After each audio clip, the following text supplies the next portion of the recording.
जैसा करोगे वैसा पाओगे। एक गांव में बहुत गरीब औरत रहती थी। पति का देहांत हो चुका था। छोटे छोटे बच्चे थे। उसके पास कुछ बीघा जमीन थी।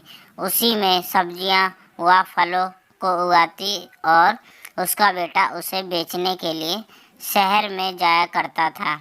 इस तरह वह अपना बच्चों का पेट पालती। एक दिन उसका बड़ा बेटा बीमार हो गया और वह सब्जी फल बेचने ना जा सका।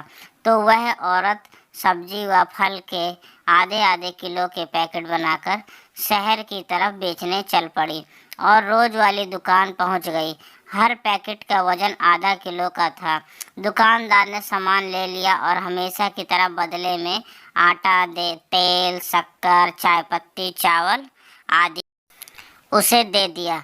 गरीब विधवा के जाने के बाद उसने सब्जी व फल को बेचने वाली जगह पर रखना शुरू किया।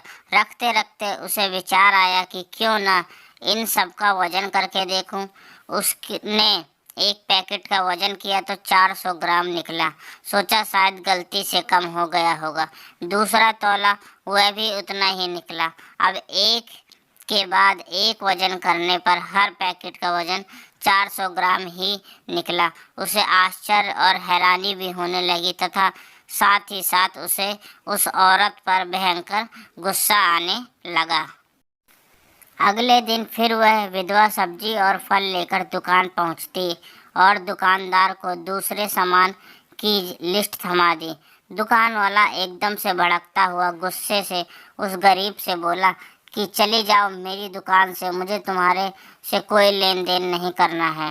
गरीब विधवा बोली कि साहब बताओ तो सही, मेरे से कहाँ भूल हो गई।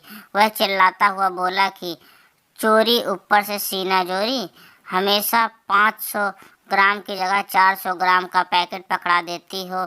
ऐसा करते हुए तुम्हें जरा भी शर्म नहीं आई। उस विधवा ने हाथ जोड़कर बहुत ही शांत आवाज में जवाब दिया कि मालिक, हम तो बहुत गरीब हैं, हमारी कहाँ हैसियत की माप तौल की मशीन खरीदें। आप जो भी आधा किलो का सामान देते हुए तराजू के एक पलड़े पर रख देते तथा दूसरे पलड़े में आधे आधे किलो के सब्जी और फल के पैकेट रख देते। दुकानदार का चेहरा उतर गया।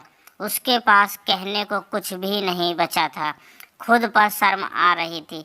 उसने अपनी गलती स्वीकारते हुए उस गरीब विधवा से माफ़ी मांगी और बोला, बहना माफ़ कर दो, तुम्हारी कोई भी गलती नहीं है।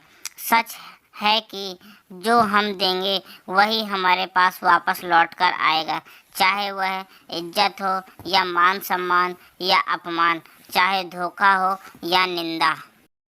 इसलिए हमें कभी भी दूसरे के साथ छल कपट था बेइज्जती, निंदा, अपमान या देश आदि नहीं करना चाहिए। लिखने में गलती हो तो क्षमा याचना।